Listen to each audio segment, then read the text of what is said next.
There is one player on the US server named KatliaM who might have accidentally discovered Jax's true calling. Not as a top laner, neither as a jungler, but as a support. People who don't know him think he's trolling. Why do I have a Jax Support? Jax Support with Hail of Blades. Oh my god, we're back in Master. It's so disgusting, like... I just... But once you see his Jax in action, you'll be speechless. Not gonna lie, this Jax is actually smurfing. I didn't think a Jax Support would be that OP, but... For the past few months, he's been completely terrorizing Grandmaster Botlanes and has achieved a stunning 65% win rate with it.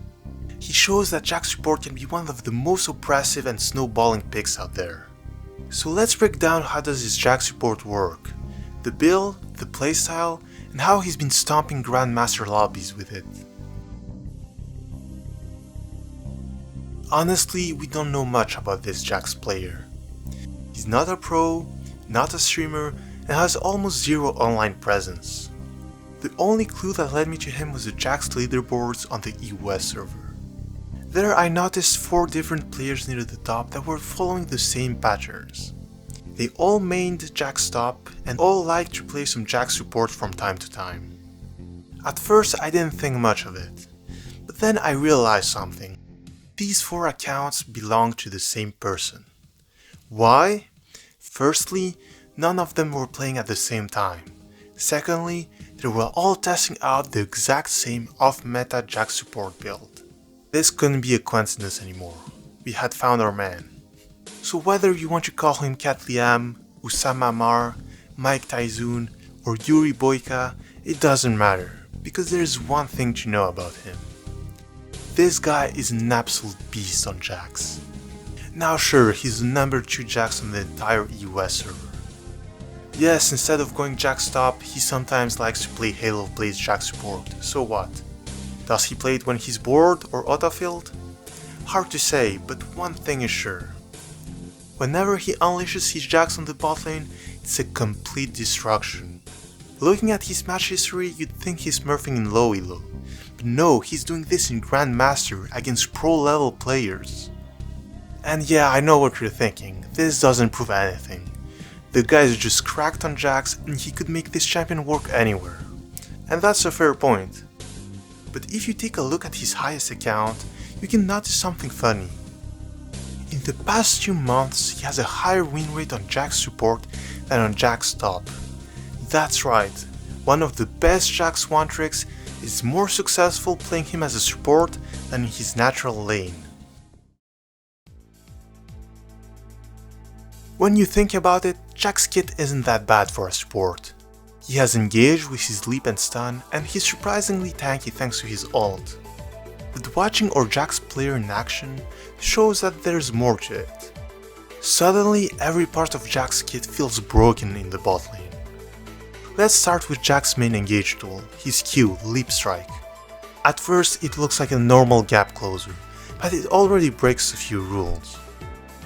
Engage supports in League are usually balanced in 2 ways. They either get a short range point and click engage, or they get a longer one that requires hitting a skill shot. Jax ignores this completely. His Q is point and click and has around 700 range. That is even longer than Caitlyn's auto attack range. Okay, let's move to his E now. And do we even need to explain this one? A spell that makes Jax immune to most ADCs for 2 seconds and then stuns them on top of it? And only gets worse when you mix this with Hail of Blades. Jax turns to a monster in lane, constantly surprising enemies with an early burst that he shouldn't have. But it's not just burst. Hail of Blades lets him stack his passive instantly, which gives him enough attack speed to win extended trades too. And remember, this is only his early game. He scales extremely well. Once he completes his support quest, he basically gets a free Spellblade item. When you pair that with Thunder Sky, his damage spikes and suddenly every W hits like a truck. The longer the game lasts, the more terrifying he becomes. For runes, he takes Hail of Blades, Sudden Impact, Sixth Sense, and Relentless Hunter. For the secondary tree, he runs Biscuits and Cosmic Insight.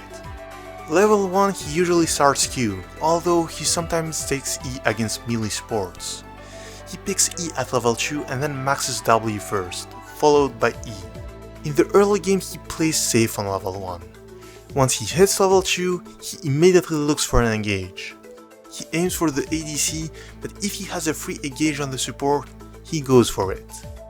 His E lets him take very little damage during the engage, which makes his trades extremely reliable.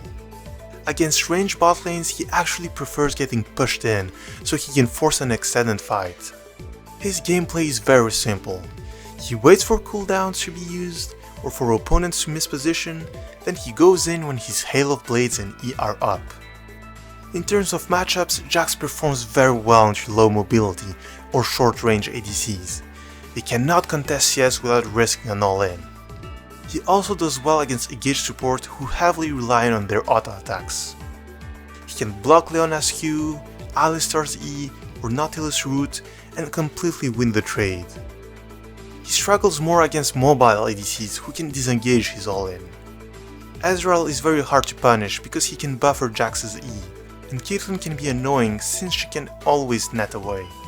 Disengaged supports like Janna or Milio can be difficult too, but KatliaM still finds success against them by relying on the surprise factor. Many players underestimate Jax Support.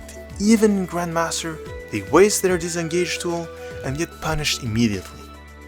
For synergies, Jax is surprisingly flexible and works with almost any ADC. He pairs especially well with aggressive ADCs or ones that bring utility to help him capitalize on his early pressure. As long as he's not paired with something like Smolder, he's ready to go. In the mid-game, Jax starts roaming thanks to his symbiotic boots. Unlike most supports, he does not need anyone to help him catch people out. He can do it completely on his own. By this point, he has Bloodsong and Sunderer Sky. Even as a low econ support, he still remains a strong duelist who can even take on solo laners. KatliaM often plays around his jungler at this stage. They invade together, look for picks together, and pressure the enemy jungle non-stop. But even when he's alone, he's incredible at punishing anyone who overextends. Okay, we already know that Jax is a strong skirmisher, so what about teamfights? This is where his ultimate comes into play. His ult gives him resistances based on how many targets he hits.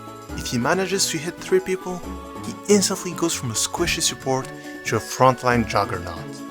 He gains defensive stats you would expect from a tank. His build helps a lot with this. Third item, he goes Experimental Hexblade. This gives him the exact stats he wants and also shortens his ultimate cooldown. On top of that, it doubles down on his attack speed steroid during his all-in. So imagine you're an ADC in a teamfight. There's a super tanky support who dodges your autos, jumps straight into you, and starts hitting you with a ridiculous amount of attack speed while glowing his stupid lantern. Good luck surviving that. To summarize his build, he starts with Bloodsong as his support item. He then rushes Symbiotic Boots or Merc Treads if the enemy has a lot of crowd control. First full item is Sunderer Sky, followed by Experimental Hexblade. After that, he adapts based on the game. Most of the time he picks up defensive items like Sterak's Gauge, Zonia, or Spirit Visage. So why would you even consider playing Jax Support? Well, sometimes you want to have a real carry potential when playing support. Maybe your ADC isn't reliable enough to carry, and you want to take matters to your own hands. The problem is that most damage-heavy supports are ranged ones, like Vel'Koz, Senna, or Zyra. If you want a support that deals damage, but you prefer an all-in playstyle, your options become very limited. What do you really do as an Alistar, Nautilus, or Leona when your ADC has no hands? That's exactly where Jax fits in. He fills this small niche that almost no other support can cover. Is Jax Support completely broken? Will he change the entire support meta? Probably not. But the pick is generally strong and covers a gap that very few supports can fill. Some people will say that Pyke already covers that role, and yes, Pyke works. But when playing him, it often feels like you're on a timer. once late game hits, you turn into a chicken nugget that gets one-shotted by everything. With Jax, it's the complete opposite. His early game is strong, but he also scales incredibly well. The later the game gets, the happier he is. Jax snowballs extremely hard, he's not that difficult to learn, and has insane carry potential as a support. Of course there are downsides. He can be punished very easily. If you do not know your limits or your damage, you will jump into losing fights and the game can spiral out of control. So in the end, Jax Support is not some hidden OP cheat code. It's not a free win, but it gives you something that almost no other supports can offer. You get the power to carry fights, punish mistakes, and take control of the game without relying on your ADC. And thanks to players like KatliaM, we now know the pick actually works at the highest level. He's surprising players in 1k LP Grandmaster lobbies. If players at that level still get caught off guard by support Jax, imagine how much it will confuse your opponents in your own games. If you want a support that lets you play aggressively, skill hard, and decide fights by yourself, give Jax a try. Just make sure you respect your limits, or prepare yourself for a bit of venting. But if you learn the matchups and understand your timings, this pick can turn you into a real monster in the bot lane. Thanks for watching, and if you try out Jax Support, let me know how your games go. If you liked the video, don't forget to like and subscribe, and see you in the next one.